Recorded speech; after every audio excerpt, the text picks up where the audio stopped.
Hello, and welcome to Minitab Statistics for Second Language Research. This is Lesson 7. In this lesson, we're going to learn how to perform a one-way ANOVA. ANOVA stands for Analysis of Variance. Analysis of Variance. This lesson is based on Chapter 9 of our textbook, A Guide to Doing Statistics in Second Language Research using SPSS and R, and of course, we are translating everything into Minitab.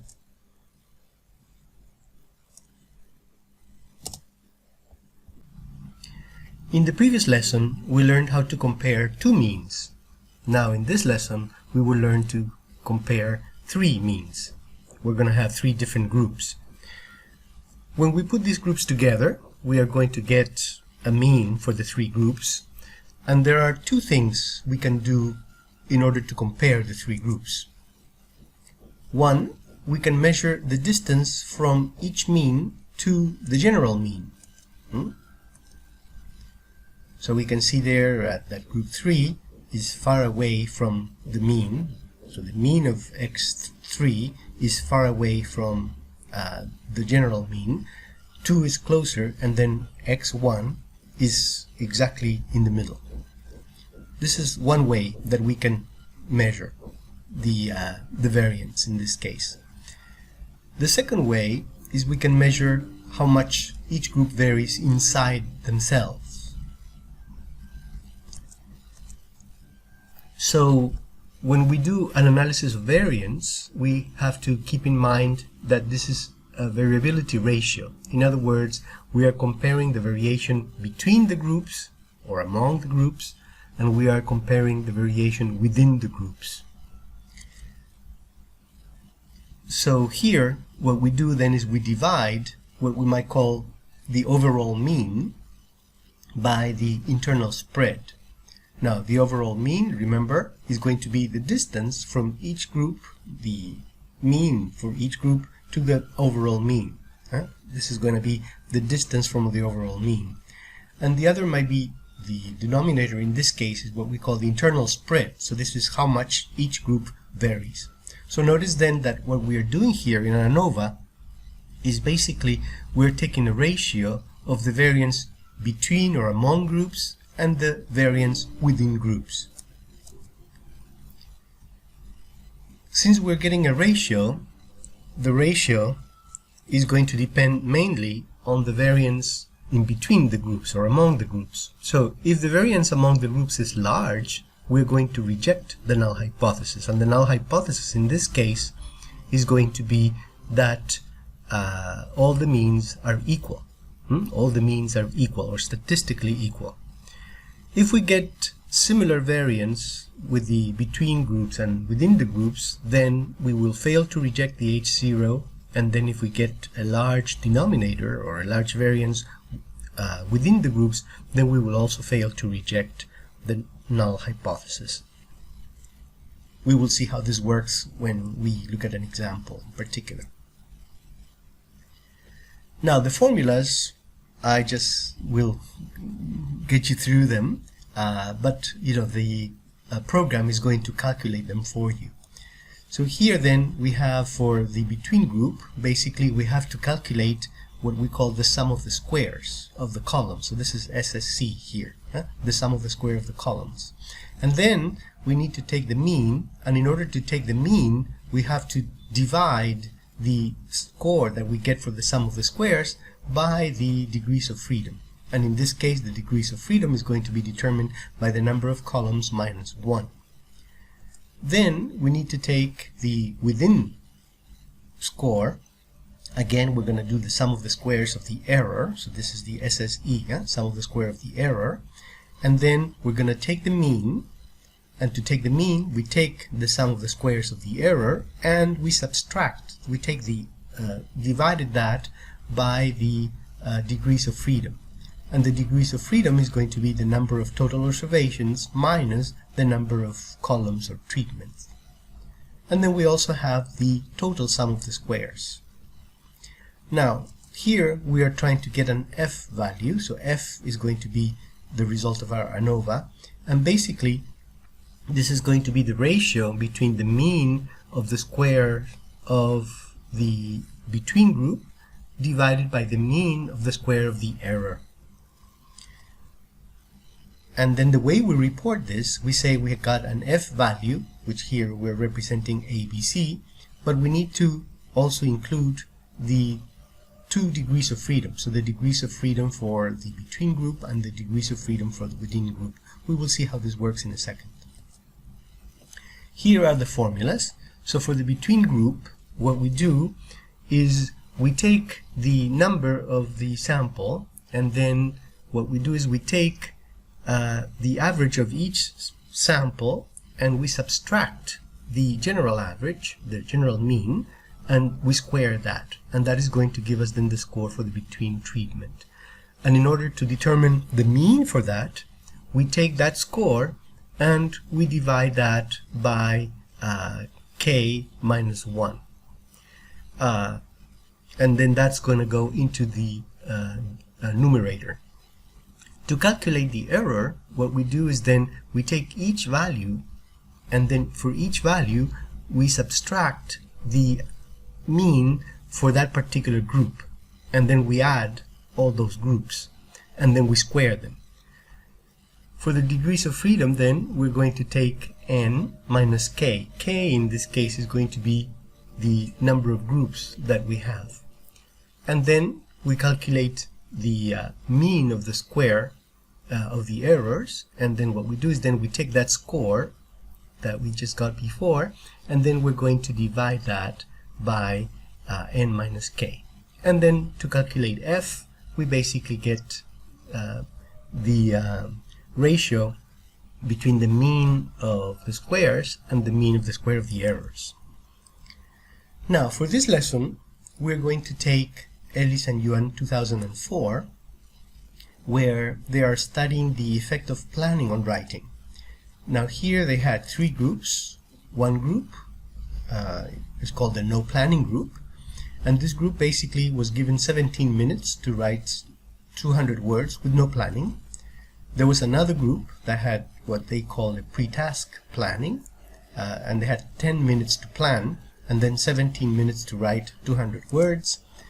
And then there was the online planning, and this was a group that they could take as long as they want to write, and there was no minimum of words. And they're going to compare the results of the 3 groups here in relation to one variable, and that's what they're going to be comparing, syntactic variety. So the idea here then is to see whether syntactic variety is going to depend on any of these variables, or whether the 3 groups are going to behave exactly the same. So here then notice that we have a response, and we have what they call, ANOVA calls a factor. The response in this case would be the syntactic variety, and the factor is the planning time. Now the syntactic variety, this is what we call the dependent variable. And notice that this is going to be a continuous variable. So in this sense, we're going to have different values for this variable. For the planning time, on the other hand, this is going to be the independent variables. They're going to be categorical. So you're going to belong to a group. So we have 3 levels of planning here, as we said before, and those 3 levels is going to be a group that is no planning, the other one is a pre-task planning, and then the other one is the online planning. So you will belong to one of these groups. So here, what's important then is that the dependent variable is going to be continuous, and then the independent variables are going to be categorical. And this is then what we're going to be comparing. So we want to see whether there's going to be a difference in terms of the means, comparing the 3 levels of planning that we have here. When before we run the statistics, we should look at the descriptive statistics first to see what we're getting into. So notice that in this case we have the 3 groups there.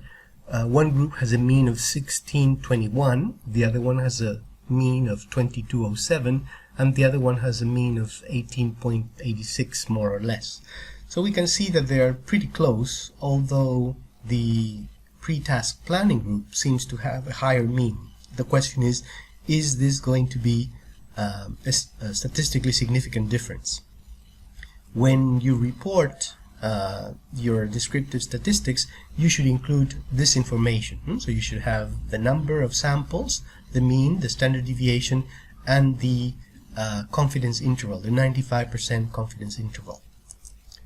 Here you have a little chart where you can see then the confidence interval for the means.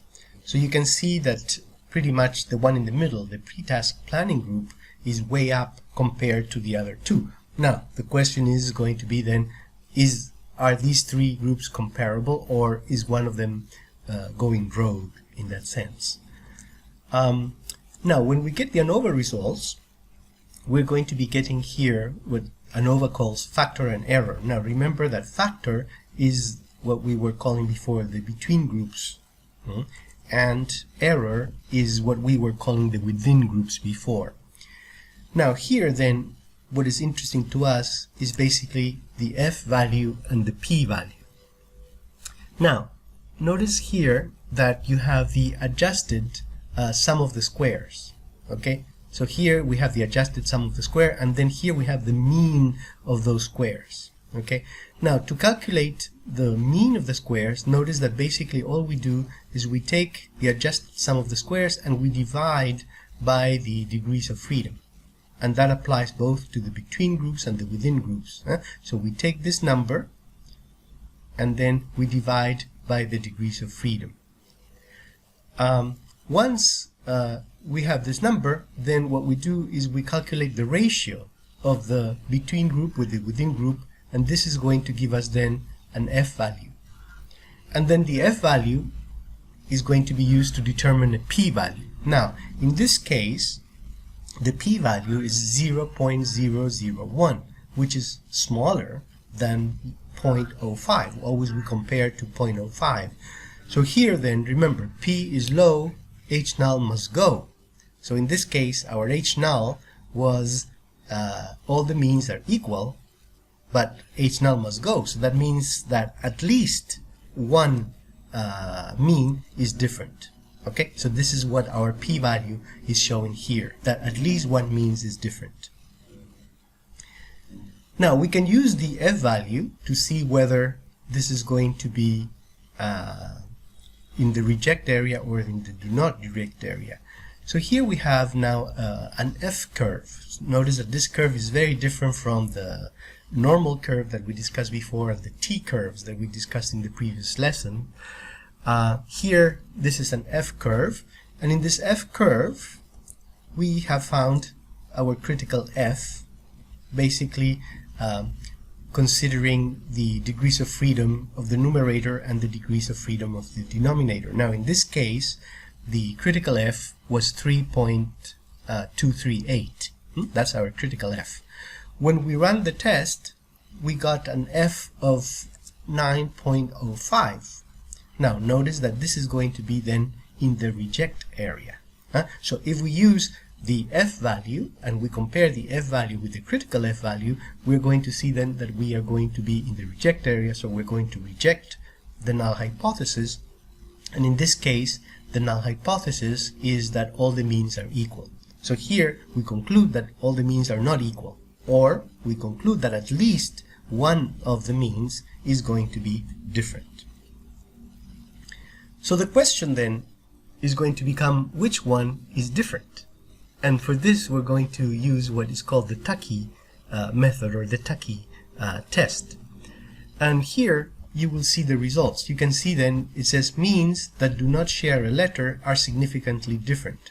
So in this case, notice that the pre-task, for example, is a little bit similar to the online planning, because they share the letter A. However, the pre-task is going to be very different from the no planning because they don't share the letter A.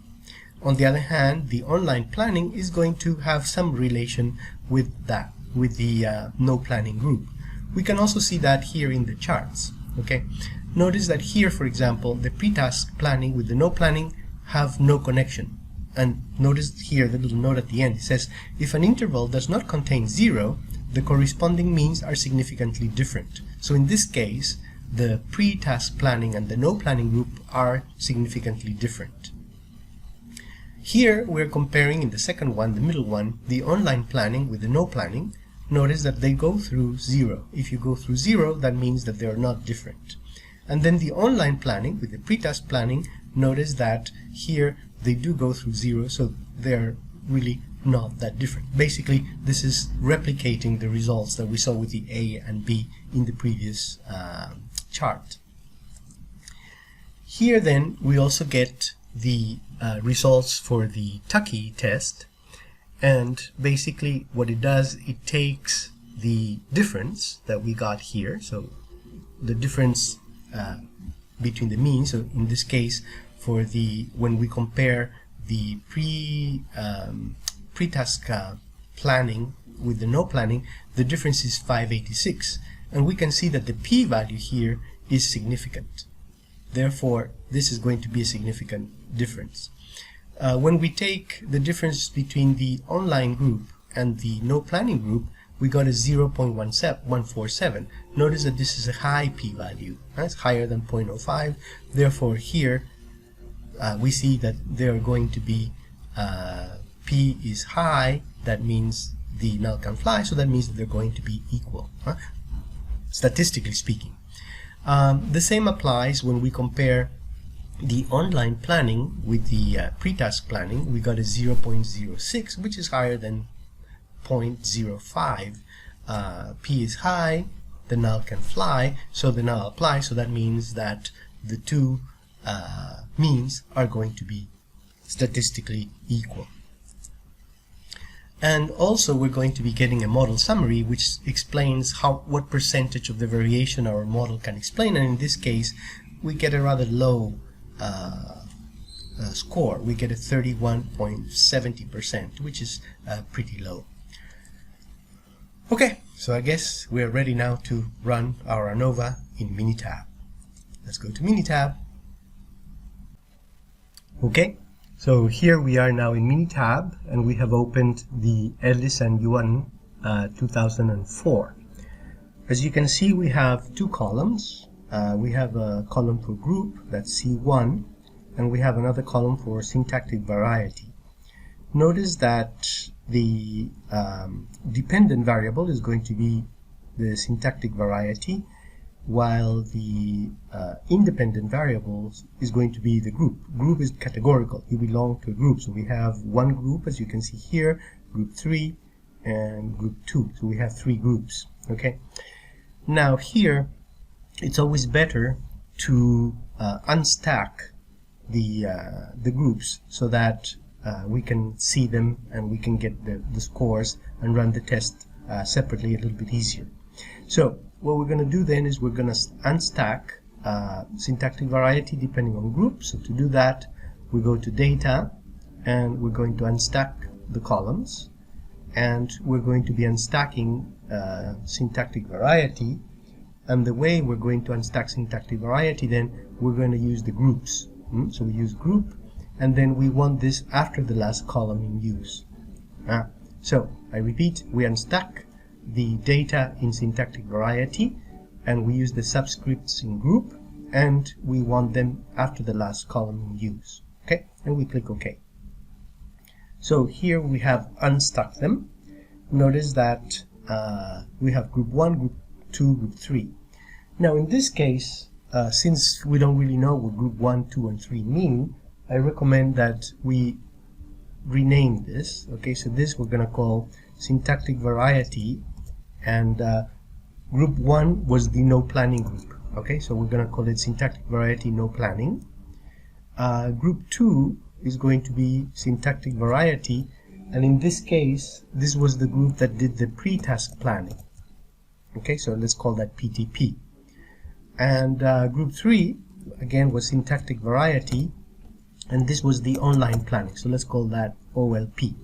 Okay, so what I have done, basically, I unstacked my groups, and then what I did is I included then here the no planning, the pre-task planning, and the online planning to make it easier to read. Now, the first thing that we need to do is to make sure that we satisfy the conditions of equal variance and normality. Okay, so what we do then is we're going to go here to stat, and we're going to go basic statistics, normality, and we're going to check normality for the no planning group. Okay, again we use the Shapiro-Wilk. Is running the normality test. It's taking a while. Okay, we got the results, and we got higher than 0.1. Okay, which means that they are in a normal distribution. Notice that we have 14 samples here in this group. Okay, and we have a normal distribution, so we don't need to worry about normality with the no planning group. In order to save time, I will not run the normality tests for groups 2 and 3. You should do that at home. I did run those tests, and all groups came out to be normally distributed, so we don't need to worry about normality. What about the variance? Okay, are the three groups, do they have the same variance, statistically speaking? So to do that, we're going to go to Statistics, ANOVA, and then here in ANOVA, you're going to go down for Test for Equal Variances. Remember that we need to test for equal variances. So ANOVA, and then Test for Equal Variances. Now here then, what we're going to do, notice that it's asking us for response and factors. Now for the response, this is going to be syntactic variety. So syntactic variety is our response. And in this case, we need to enter group. So C1 is the variable that we need to enter for factor, because the sizes need to be the same. The number of samples need to be the same in order to be compared. So in this case, you can do it the fast way or the slow way. The fast way is you do it using syntax variety and group. If you want to do it the slow way, then what you need to do is one by one with the C3, C4, C5. Let's just do it the fast way then. So response is going to be syntax variety, factor is going to be group. We click OK, and we're going to get our standard deviations there. Notice that they seem to be pretty similar in terms of standard deviations. Here we're interested in the Levene test. So the Levene test, we get a 0.84, which is higher than 0.05. So that means then that the standard deviations are similar. Okay, so we have this is what we call the homoscedasticity. Here you have a graph, and in the graph you can see that in fact the three variances are comparable statistically. Okay, so this is why we got a high score for Levene in this case. Okay, so now that we have checked for normality and homoscedasticity or equal variances, we are ready to start with our ANOVA. However, before we start with the ANOVA, it's always a good idea to get the basic statistics. Okay, so let's go to descriptive statistics, and we're going to do then our three groups. Okay, and the statistics we want in this case is going to be the mean, the standard deviation. We do want the variance. Let's do the variance. We want the minimum and the maximum, so we can see what the range is going to be. We want the n non-missing, and we want the median, and we don't want the third quartile, and that's it. Okay, so I repeat, we want the mean, standard deviation, variance, minimum, maximum, n non-missing, and the median. Okay, we will talk a little bit about skewness and kurtosis a little bit later in the program. Okay, we click OK, and here we go. So we got our three means. So we have 16, 22, and 18, as we saw before, with the standard deviations and the variances and the minimums and the maximums. So we can see there how much they vary. Remember that we are comparing means, so the question then is going to be whether 16, 22, and 18 are comparable statistically.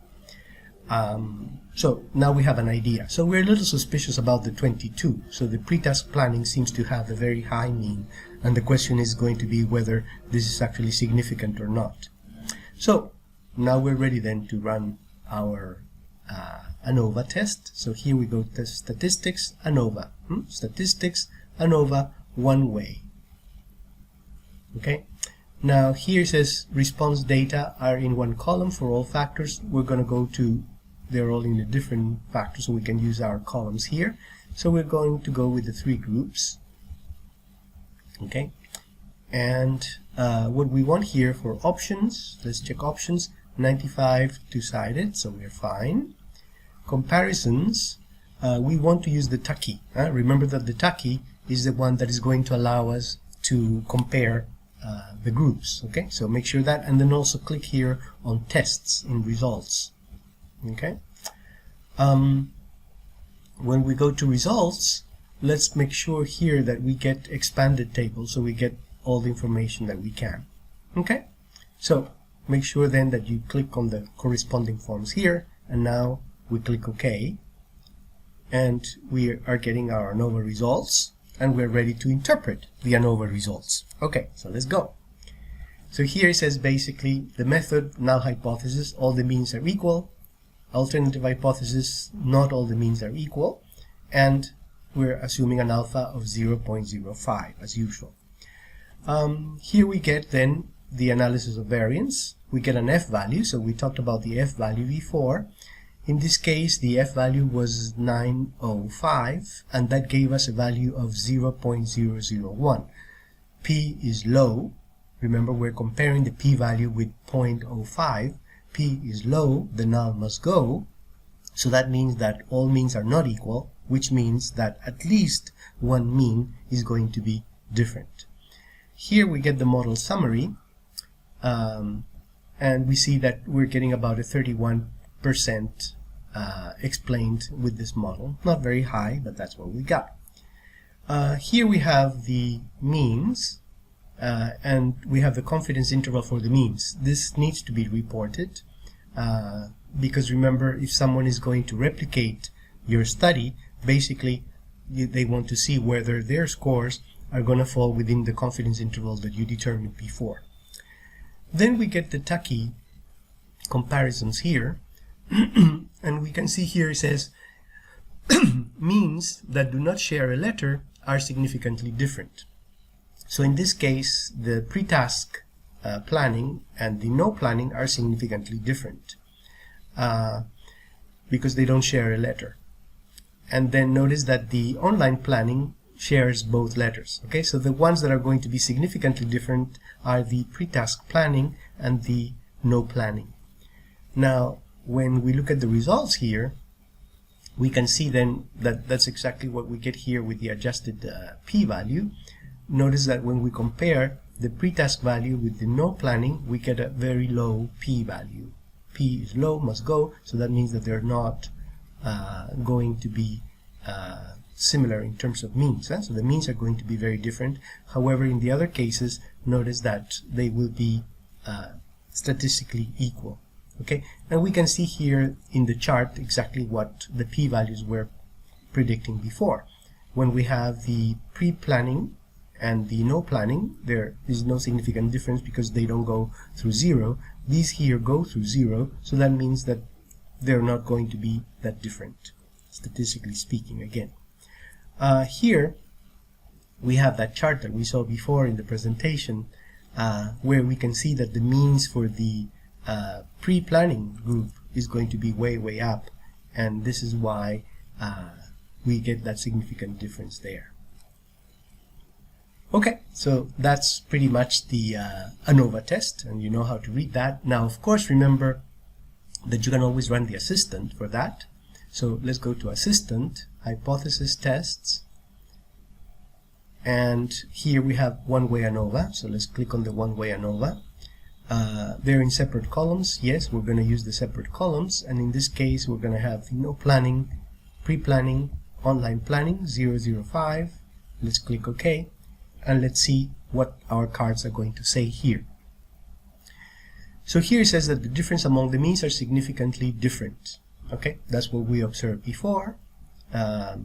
So we do get a significant difference. So at least one of the means is going to be different. Now, this little chart here is going to be interesting because it says which means differ.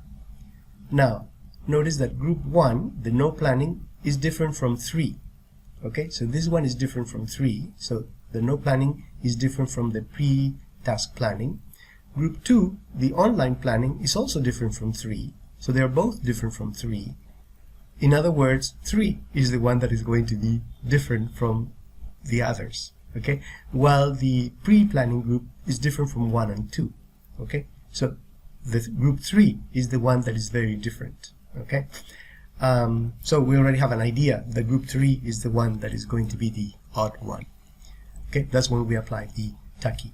Now here we have the means comparisons test, and then notice that here it says comparison chart. Look for red comparison intervals that do not overlap to identify means that differ from each one. So here we can see that there is some overlap between these two. However, the first one and the third one are the ones that do not overlap at all. So those are the ones that are going to be significantly different. Okay. Here we have this chart that is not relevant for us. And then here we have the power. Again, this is not going to be too important for us. It would be interesting to see what difference we get, but we don't get that, so no problem with that. Okay, so here we have the final report card, and it says that there are no unusual data points. Unusual data can have a strong influence on the results. We're fine. The sample is sufficient to detect differences among the means, so we're fine. Because the samples are less than 15, normality can be an issue. Okay, so we do have fewer samples than 15, so we have to be careful with that. If the data are not normally distributed, the p-value may be inaccurate with small samples. Now, we did run a normality test, and we saw that the data actually were normal, so we are fine with that. Because normality cannot be reliably checked with small samples, you should use caution when interpreting the results. So even though we do run the normality test, notice that because we have few samples, we have to be cautious with our results. There's one more issue that we need to discuss, and this is Cohen's d and statistical power. In this graph, you can see two curves. There's a blue curve and a red curve. The blue curve represents the null hypothesis, and the red curve represents the alternative hypothesis. Each curve has its own mean, and the distance between those two means, that's what we call Cohen's d. Now, this distance is measured in standard deviations. So Cohen's d is the distance between two curves, between the means of two curves, measured in standard deviations. That's Cohen's d. So when we are talking about Cohen's d, we're talking about the distance between two means. Now, Cohen's d is also called effect size. So people refer to effect size, so they're actually talking about Cohen's d. That's the effect size. Now, let's look at the graph that we will get using g power 3.1. As you can see here, we have two curves again. Now, the red curve is going to be the null hypothesis, and the blue curve is going to be the alternative hypothesis. Now, after we run the test, we are going to find a critical value, and that's what we're calling here the critical t. We have done here a t-test. Now, this critical t value is going to define two areas, as you can see here. There's going to be a red area and a blue area in the chart. Now, what is that red area? That red area is going to be what we call alpha, and then alpha is the probability of rejecting H0 when H0 is true, and this is what we call a type 1 error. What is this? When we have a null hypothesis, we always have sort of a confidence level, and let's say we are assuming then a confidence level of 95%. So that means that we're leaving a 5% that we could be wrong. Okay, so we are accepting a 5% where we could be wrong. Okay, so this is what we call alpha, and that's what you have there in red. So alpha is the probability of rejecting H0 when H0 is true. Okay, now in this case you have alpha divided by 2 because we have a two-tailed test. We are doing an equal sign in the equation, so that's why we have two tails and we have alpha divided by 2. So I repeat, we accept a confidence level. Okay, so we're saying, okay, we are going to be accepting 95%. There's a 5% that we are not accepting, we are rejecting. This is the alpha half here and the alpha half here. Okay, so this is where we are accepting that we might be rejecting H0 when H0 is true. Okay, so this is what we call a type 2 error. Now, there's also another area that is defined by this critical T, and this is the beta that you have here. Now, this is the alternative hypothesis. Okay, now this area also defines an area where we should be rejecting the alternative hypothesis, but we're not rejecting it. So what is beta? Beta is the probability of not rejecting H0 when H0 is false. Okay, so this is going to be that area here, the probability of not rejecting H0 when H0 is false. Okay, because that would be then in the negative area for H, the alternative hypothesis. Now, once we understand these concepts of alpha and beta, or a type 1 and a type 2 error, we are ready to define power. Power is basically 1 minus beta. So in this case, is going to be all this area here that is going to be white. And this is what we call power.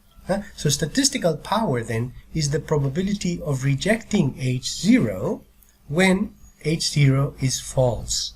Okay, so what is our probability of rejecting H0 when H0 is false? Okay, and that's the power.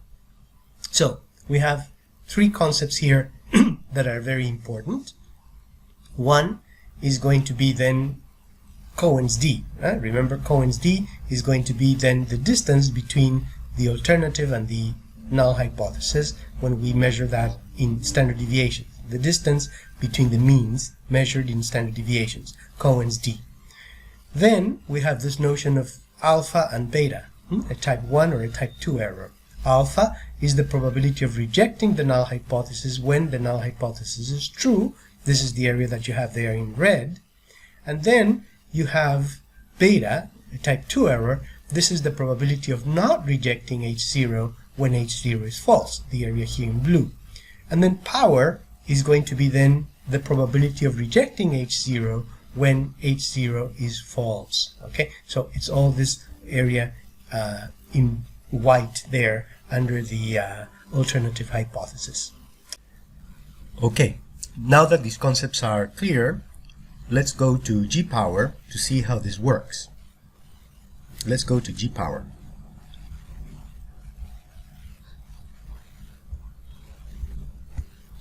So here's G power.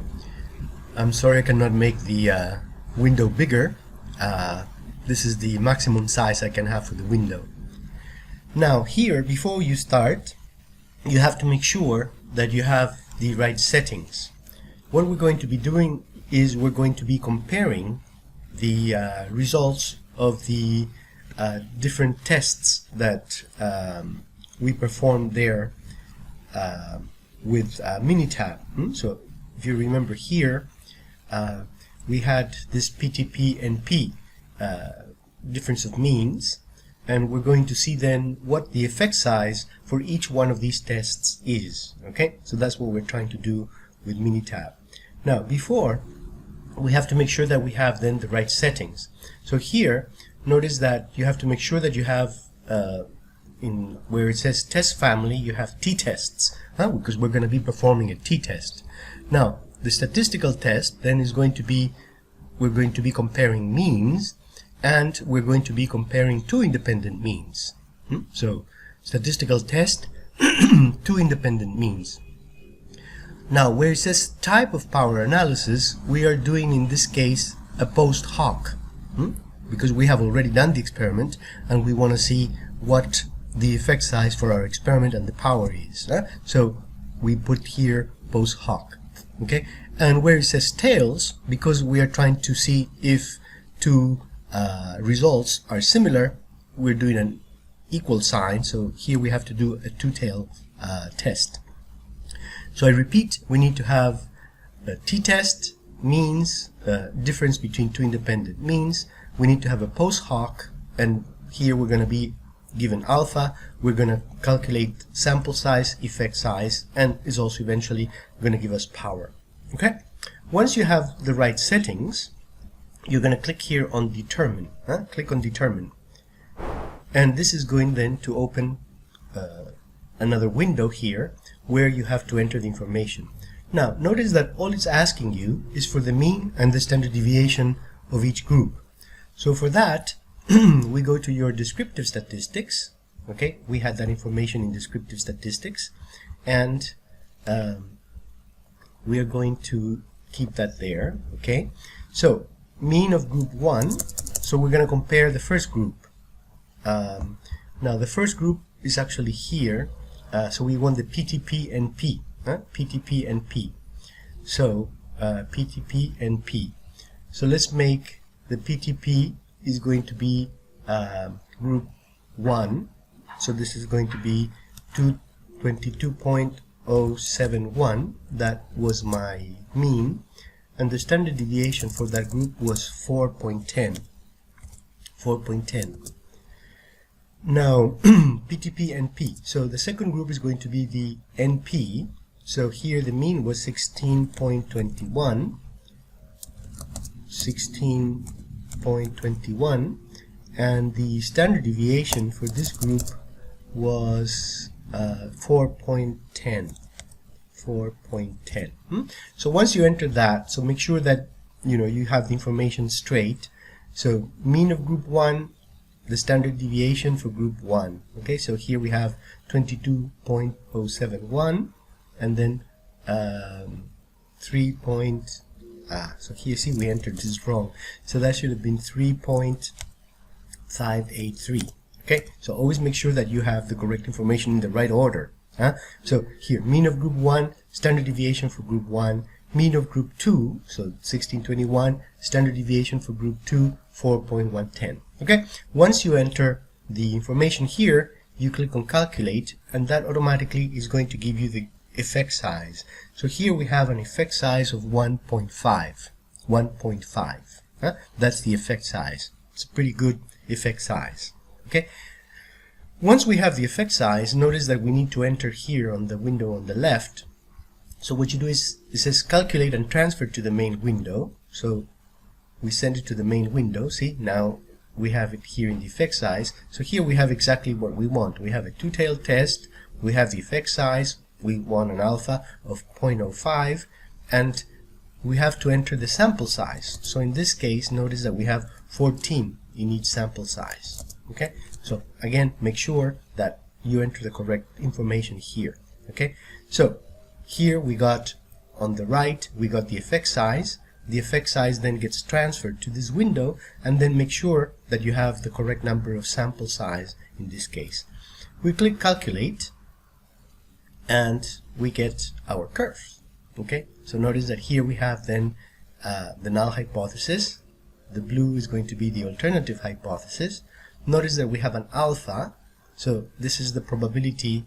In our case, it was a 95% confidence. Okay, so 95% confidence, we're sure that the results are going to be here, but we are allowing this 5% divided by 2, because we have two tails divided by 2, where we are allowing for this then to be correct, to be incorrect. Okay, because this is where the null hypothesis is going to predict that this is going to be false while it's true. Okay, now here then we also have a beta area. So this is where we are allowing then for H null to be rejected when it's false. Okay, so notice that here then this is the reject area for the alternative hypothesis, but we're allowing this to be kind of like an error. So the power then is basically this area here that we have under the blue area. So to calculate that, here we calculated that, remember, all you need to do then is click here calculate, and then you get the result here for the power. So the power here is 97%, 97.22. So here then we have a 97% of chance of actually finding a difference between these two samples, and that's pretty high. Okay, and we knew that we were going to get a high power because we had a high effect size. Remember that with effect sizes, anything under 1, I mean everything over 1 is going to give you a very good effect, a very good power. Actually, any value over 0.8 when we are considering the effect size, or the Cohen's d, is going to be considered a very high effect size, and therefore a very high power as well. Okay, now our goal now then is going to be to write this up. So how do we write this up? So here we have the way that Larson Hall suggests that we write this up. So let me read it to you, and then we will discuss the form. It says, in looking at the amount of syntactic variety produced by participants in the groups with different levels of planning time, planned comparisons were made among all 3 groups. The descriptive statistics for the 3 groups were the following, and then you have the statistics there for the 3 groups. Notice that we are reporting then the mean, the standard deviation, and the number of samples for each of the 3 groups. Then it says, comparisons found the following CIs, remember, confidence intervals, for the mean differences between groups and Cohen's effect d sizes. So for the NP-PTP, we had a mean difference of 586, Cohen's d 153, that's what we just calculated, and also there's a 95% confidence interval between 249 and 922, and so on for the other groups. Notice then that in this first part of the report, what we are doing then is first we are saying what we are trying to prove. So in this case, we're trying to see if there is a difference when we consider different planning times. Then we list the descriptive statistics, and the important descriptive statistics here are going to be the mean, the standard deviation, and the number of samples. Okay? Then we're going to list, because this is important, the mean difference between the different groups. Okay, so here, for example, we have a mean difference of 586. Now, together with that, we should also list the effect size for that difference. Now, remember that Minitab is not going to give us Cohen size, so that's why we have to use G power 3.1. And then we also list the confidence interval, and this is given to us by Minitab. So all we need to do is just copy that confidence interval. Okay, and we do that for each one of the 3 combinations that we got there when we're doing the comparisons. And here we have the second part of the report. Let me read it to you.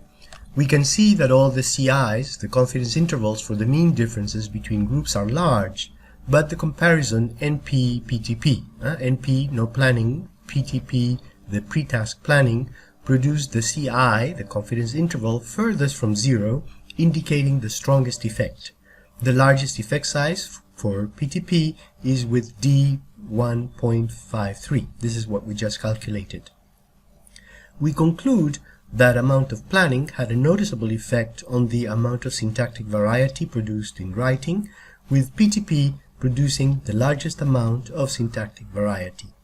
So here in this last part of the report, notice that basically we discussed then the comparisons that the program made, and we report the comparisons that are going to produce the largest effect, the largest difference. And then we have our final conclusion then, and the final conclusion in our case was that PTP, the pre-task planning, produced the largest amount of syntactic variety. Okay, that's the way we would write this up.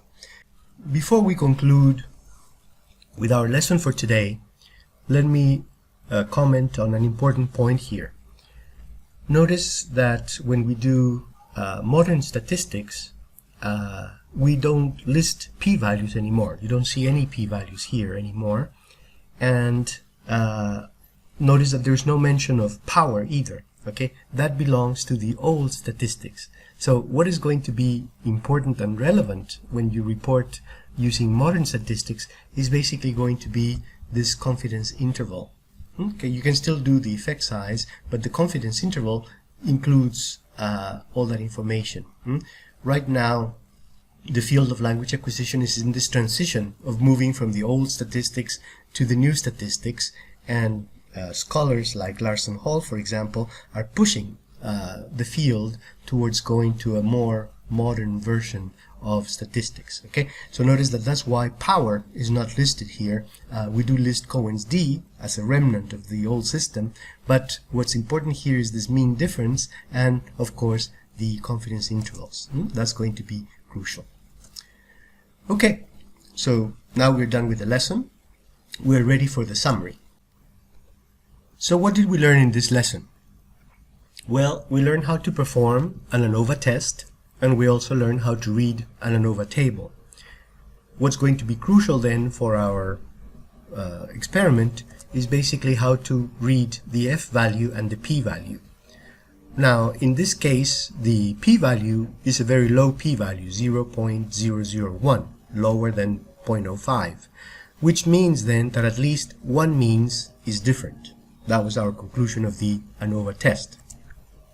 Now, we also applied what we call a Tuckey test, and the Tuckey test is basically comparing the differences of the means. And again, in this case, notice that when we compared the PTP with the NP, that's when we got a significant difference. In the other cases, we did not get a significant difference. Okay, so we reported that. Then we also learned how to run the assistant for this one, and the assistant then gave us two important pieces of information here. One, it confirmed that the differences among the means are significant. In this case, it's giving us a p-value of 0.002, so we knew that the differences were significant, but the important piece here is going to be on the right. Notice that it's basically telling us which group is actually different. So it says that the NP group is different from group 3, the OLP group is different from group 3, and it's telling us that group 3 is different from groups 1 and 2. Now, what is group 3? Well, group 3 is the PTP. So the PTP group, the pre-task planning group, is the one that is different then from the other two groups. Okay, so we know that that's the group that is going to make the most difference. We can confirm those results here in the little chart at the bottom. Okay. We also learned about Cohen's d and power. We had already used this in the previous lesson, but now we went more into the formality of that. Basically, we saw that Cohen's d is just the difference between the two means, the means of the null hypothesis and the alternative hypothesis. Now, that distance is measured in standard variations.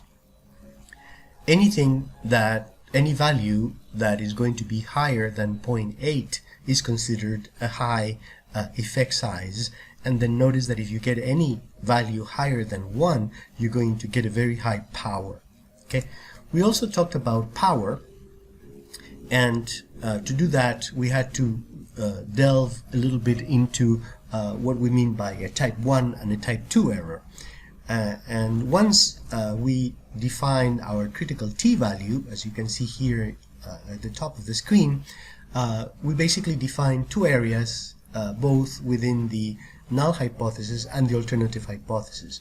We define an alpha area that you can see here as red, and this is basically the probability of rejecting the null hypothesis when the null hypothesis is true. Okay, so basically this is what we call a type 1 error.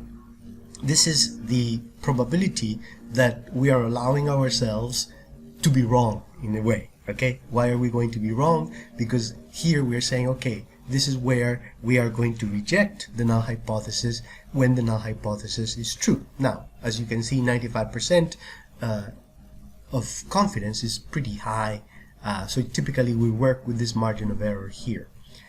Now, we also have a beta, and this is the probability of not rejecting the H0 when H0 is false, and this is what we call a type 2 error. Now, this is part of then the alternative hypothesis, and again, this is the probability of making an error where we're not going to reject the null hypothesis when that null hypothesis is false. Now, once we have this alpha and beta, we take 1 and we subtract beta, then that's what we call power. So power is just the probability of rejecting the null hypothesis when the null hypothesis is false, okay, which is good. Okay, so this is when we are actually going to reject the null hypothesis when the null hypothesis is false. Okay, so this is all power. Now remember that all this notion of power and even Cohen's d is considered part of the old statistics. The new statistics, what's going to be important for us to list is basically going to be the confidence intervals for the tests. Okay, and that was the main point of the lesson. So now we're ready to discuss the assignments for next week, the projects. We're going to continue with Ellis and Yuan that we used in this lesson, but I'm going to add more data. Now, this is all found in their article called The Effects of Planning on Fluency, Complexity, and Accuracy in Second Language Narrative Writing. This appeared in Studies in Second Language Acquisition. In the lesson, we looked at syntactic variation, and we said that syntactic variation was our dependent variable. Now you're going to have different dependent variables. You're going to have 3 dependent variables, and these are error-free clauses, a measure of lexical variety, and speed per minute. Your independent variables are still going to be the 3 groups: the no planning group, the pre-task planning group, and also the online planning group. So what you're going to do is, for each one of these groups, you're going to check for normality, homoscedasticity, and outliers. Okay, so for each one of these dependent variables, you're going to check for normality, homoscedasticity, and outliers. Then you're going to perform a one-way ANOVA for each one of these variables with the 3 groups that we had, and also you're going to run post hoc tests. Remember that a post hoc test is basically when you run the Tucky test on your data. And then finally, you're going to write up your findings, and you're going to include values for Cohen's d and power. Even though these last 2 values are part of what we call the old statistics, I'm asking you to run them because some people may ask you about them. So it's good for you to have that information, but remember that all that will be included with your confidence intervals. Okay, that brings us then to the end of lesson 7. In this lesson, you learned how to run a one-way ANOVA, and you also learned about Cohen's d and power. I hope you enjoyed this lesson, and I hope you enjoy the projects for this week, and I will see you then next week.